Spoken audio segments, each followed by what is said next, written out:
E aí pessoal, eu sou o Fred e na aula de hoje nós vamos ver o verbo to be, que além de ser um verbo, também é um auxiliar.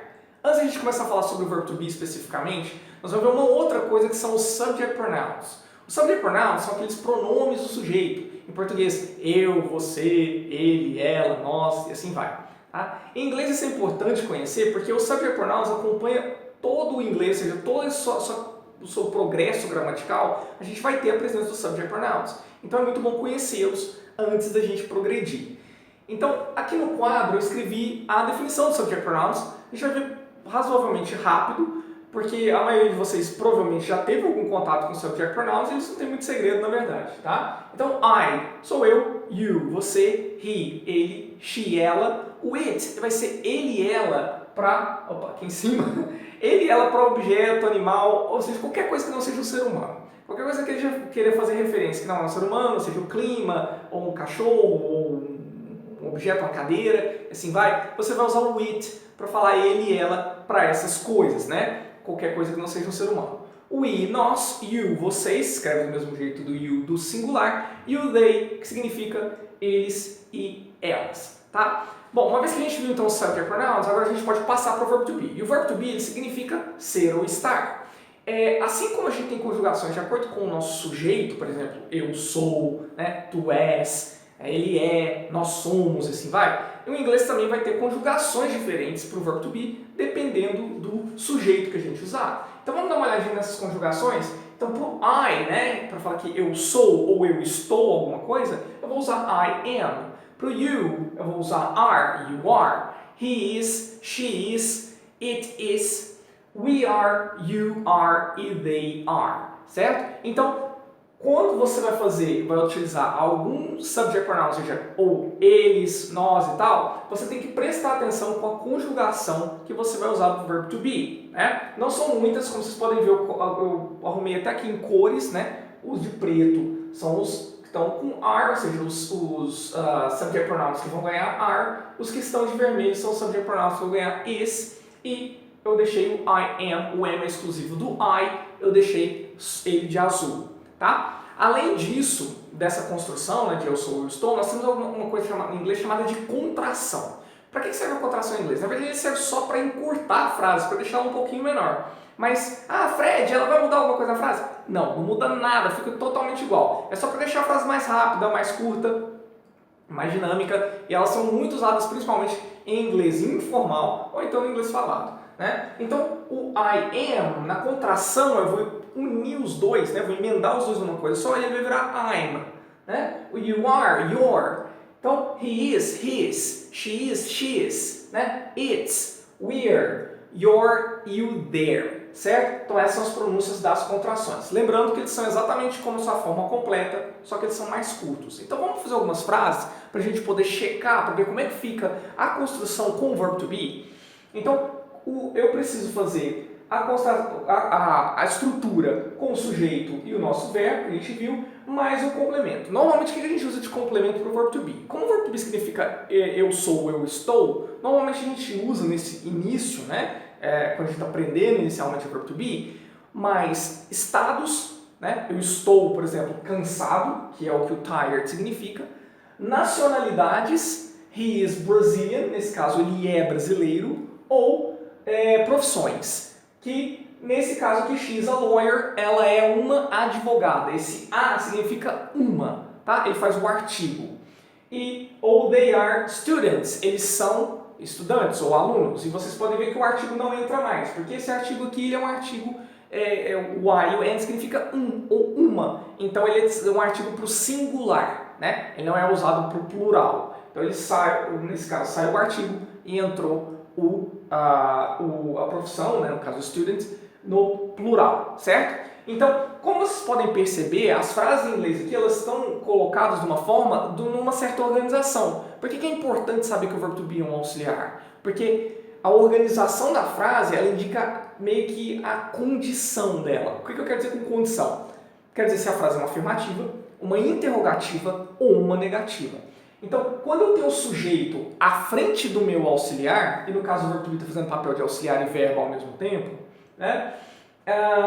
Mas quando eu tenho meu sujeito à frente do meu auxiliar, eu sei que essa frase é uma frase afirmativa. Quando eu quero fazer uma interrogativa, ou seja, eu quero fazer uma pergunta, algumas línguas indicam pra gente que nós vamos ter uma pergunta. Não sei se vocês tiveram contato com o espanhol, mas quando você vai fazer uma pergunta em espanhol, você tem aquele ponto de interrogação no começo da frase, de cabeça para baixo.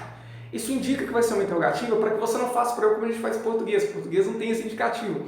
Então, às vezes você está lendo uma pergunta assim, você gosta de churrasco segunda-feira de manhã? Aí é uma pergunta. Aí você está lendo, você gosta de churrasco segunda-feira de manhã? Ah, era uma pergunta. Aí você tem que começar a frase tudo de novo e usar uma entonação diferente para dar essa entonação de pergunta, né? Ah, você gosta de churrasco segunda-feira de manhã? Então, em inglês, a língua te indica que vai ser uma pergunta. Para você já saber que tipo de entonação ou para você saber se a pessoa está falando ou se a pessoa está perguntando.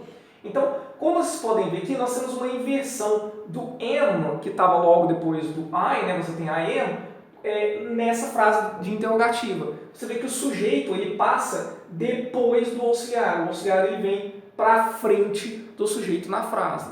Então, toda vez que eu quero fazer uma pergunta, e essas frases são todas iguais, eu estou passando o meu auxiliar para frente do meu sujeito. Isso vai acontecer com todos os auxiliares, quer dizer, com a grande maioria, tem alguns tipos de pergunta que fogem um pouco desse padrão, e eventualmente não vão precisar fazer essa inversão de auxiliar. Mas a grande maioria das perguntas em inglês são feitas com inversão de auxiliar, a grande maioria mesmo, com inversão de auxiliar em relação ao sujeito. Por isso que é interessante conhecer alguns dos auxiliares, que são pouquíssimos na verdade, do inglês, para que você saiba como fazer perguntas, tá? Então, o verbo to be é um desses. Ele é um auxiliar e um verbo. Ele é um verbo porque ele tem uma tradução, ele tem um sentido, ele tem um significado. Nem todos os auxiliares têm significado. Às vezes os auxiliares estão aqui só para dar essa condição, tá? Então, se eu quero perguntar, você está cansado? Então, o que eu vou fazer? A inversão am I tired? Quer dizer, se eu estou cansado, no caso, é porque o I sou eu. Então, am I tired? Né? Eu estou cansado? Nesse caso aqui, ele é brasileiro? Né? Is she a lawyer? Ela é uma advogada? E are they students? Eles são estudantes? Todos eles fazendo interrogativa simplesmente com a inversão. E no caso da negativa, o auxiliar também ajuda a identificar aquele processo que eu falei de condição. Por quê? Porque o not, que significa um não, né? Eu não estou cansado, ele vem depois do meu auxiliar. Né? Então, nesse caso aqui, eu não estou cansado, I am not tired, certo? Então, he is not Brazilian, ele não é brasileiro. Né? E aqui, she is not a lawyer. Como vocês estão vendo aqui embaixo do is not a lawyer, they are not students, eles não são alunos ou estudantes.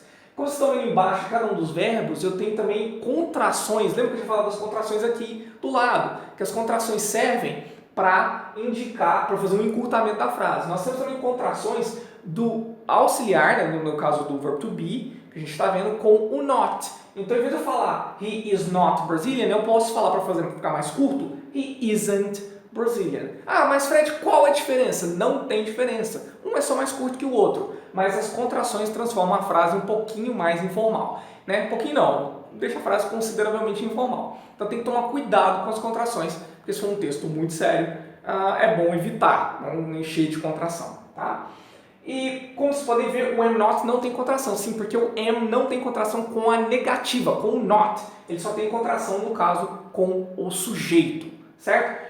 Então, basicamente, essa é a ideia do verbo to be, querendo dizer, né, querendo colocar ser ou estar. O que é importante você saber é, na verdade, conhecer os complementos, para que você possa variar essas construções da melhor maneira que você queira, ou da maneira que você acha mais interessante.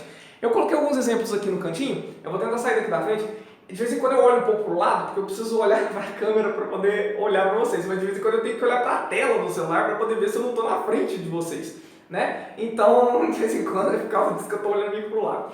Então, olha só, nesse caso aqui, como eu fiz a frase I am tired, que é eu estou cansado, mas se eu quisesse mudar esse sentido da frase, se eu quisesse falar uma coisa um pouco diferente, por exemplo, eu estou feliz, que é happy, eu simplesmente troco essa sensação, né, no caso, por essa. Então, em vez de I'm tired, eu uso I'm happy. Sad é triste, eu posso fazer I am sad. Ou se ele está triste, he is sad, né? Vai ser essa conjugação aqui com os complementos. Então, they are hungry, eles estão com fome, eles estão famintos.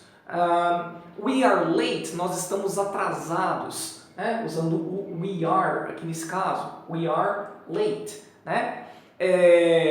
she is busy. She is busy. Ela está ocupada. Perdão, só um time. Ai, meu Deus, bom, então she is busy, ela está ocupada, tá? No caso das nacionalidades, mesma coisa, né? He is Brazilian, ele é brasileiro. I am Canadian, canadense. French, que é francês. German, alemão. English, que é inglês. E Portuguese, que é português. E você pode fazer assim, they are Portuguese, we are German, he is English, e assim vai. Ou no caso das profissões, que eu posso fazer she's a teacher, né? E aí, se eu quiser fazer com plural, eu tenho que lembrar que eu tenho que tirar o I ou N, que significa um ou uma, e colocar a profissão no plural. Então, se eu vou fazer com they, né, o plural são esses três últimos aqui no caso, né? We, you ou they. Então, se eu fizer com o you no singular, eu vou usar o a normal. Então, eu vou fazer you are a teacher, você é um professor ou uma professora, ou eu posso fazer you are teachers, vocês são professores, no plural. Tá? Aí eu vou saber se a frase está no plural ou no singular. Mas aqui eu posso usar, por exemplo, o teacher, que é professor, musician, que é músico, actor, que é ator, mas também agora está sendo usado para atriz também, tá?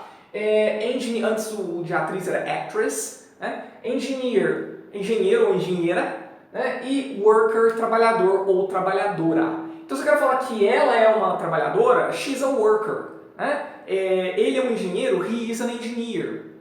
Eles são atores, they are actors. Lembra, eu tenho que tirar o I e o N. Você pode estar perguntando, que é esse I e N aqui? É porque no caso uma, ele vai variar de acordo com o som da primeira palavra que vem depois. Ou seja, no caso, o som da primeira letra da palavra que vem depois. Ou seja, teacher tem um som de T, né? Teacher. Então, como esse som de T está aqui, o artigo tem que ser o A. Se a palavra começasse com um som vogal, por exemplo, actor, que tem som de E, então ele tem que ser o N, an actor, né? Olha o engineer, começa também com um som de vogal, engineer, então an engineer. Mas o musician começa com um som de M, então musician também vai ser a musician, né? Então, pessoal, basicamente essa é a ideia, tá? Do verbo to be. Se você tiver alguma dúvida, algum comentário, alguma coisa que vocês queiram perguntar, por favor, deixe ali nos comentários. O que eu puder ajudar, o que eu puder falar, eu vou tentar, né, fazer o máximo para solucionar as dúvidas. Muito obrigado por ter assistido o vídeo. Se você gostou, por favor, deixe seu like, faz um comentário, indique para os seus amigos e a gente se vê no próximo vídeo. Muito obrigado e até a próxima.